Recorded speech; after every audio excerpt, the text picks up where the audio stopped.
Welcome to your Sandhandler machine. I will explain the screens to you in this video. First thing we do is turn on the lights for the machine. Next thing, we start the machine. When the PLC boots up, this is the screen you will view. What we have here is a clear all patterns button, a manual screen, a pattern setup, and an auto run screen. The clear all patterns will erase all of the data for all of the patterns that are stored in the system previously, so you can start fresh should you need to. The manual screen allows you to move your head in the machine with these buttons. You can also manually move with the joysticks.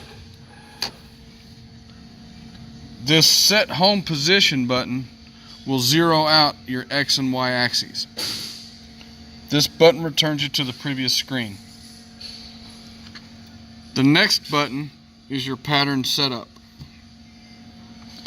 You always start with pattern number 1, and generally speaking, you want to move the way you read from the left to the right. So what you're going to do here is manually move your head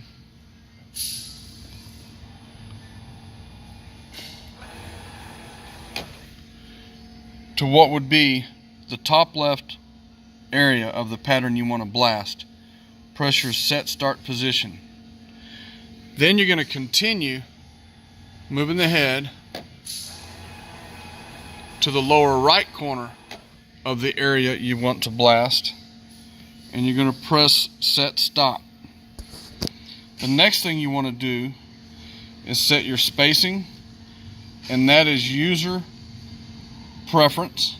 Enter the number of passes you want to run.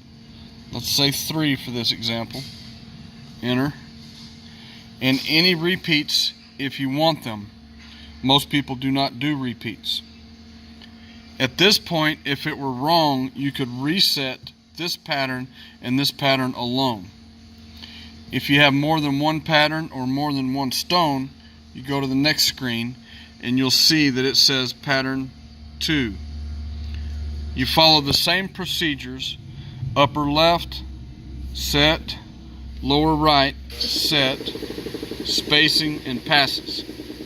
And you can continue in this fashion up to 8 patterns.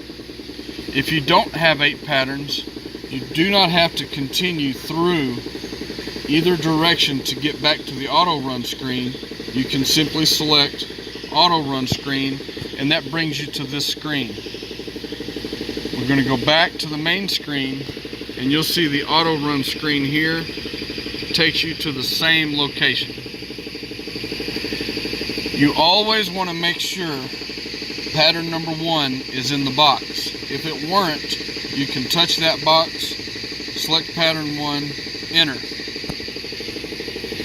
When you hit start,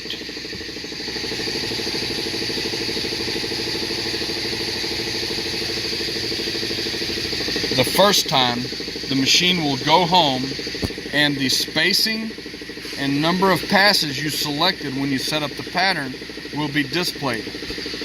When you hit start again, the machine is going to run its pattern. While it's doing that, if you decided that your left start position wasn't in the right area, you can correct it with these nudge arrows. What those will do is adjust your start position in 1/8 of an inch increments each time it's pressed, and it will move it in the direction that the arrow is pressed.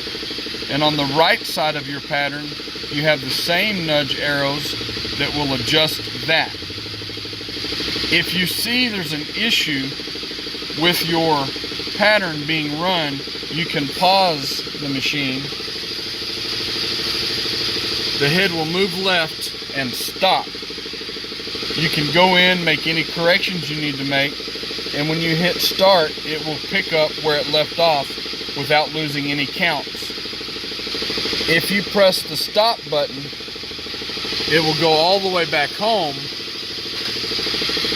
and when you press start again, the counts you had are lost. So pause and stop are very different. That concludes the screen and each of the functions, as well as how to set up a pattern or multiple patterns to be run.